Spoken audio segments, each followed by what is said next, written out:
Sir, বিদেশি মিডিয়াগুলো এল নিনো সম্পর্কে নিউজ করছে, আমাদেরও তাই করা উচিত। এই এল নিনো আবার কি? লায়লা মামুনের মারামারি কি বন্ধ হয়ে গেছে? এল নিনো হচ্ছে তাপমাত্রা অস্বাভাবিকভাবে বৃদ্ধির একটি জলবায়ু চক্র। এটি প্রতি 2 থেকে 7 বছর পর পর দেখা দেয়। এল নিনোর প্রভাবে বিশ্বব্যাপী খরা অথবা অতিরিক্ত বৃষ্টিপাত হতে পারে।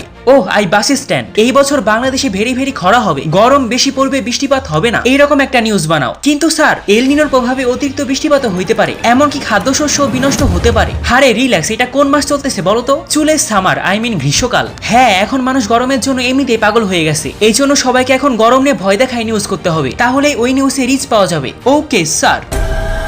স্যার, বর্ষাকাল আসার পর সারা দেশে 2 দিন পর পর প্রচুর বৃষ্টিপাত হচ্ছে। চট্টগ্রাম, সিলেট সহ দেশের নিচু এলাকা সব পানির নিচে।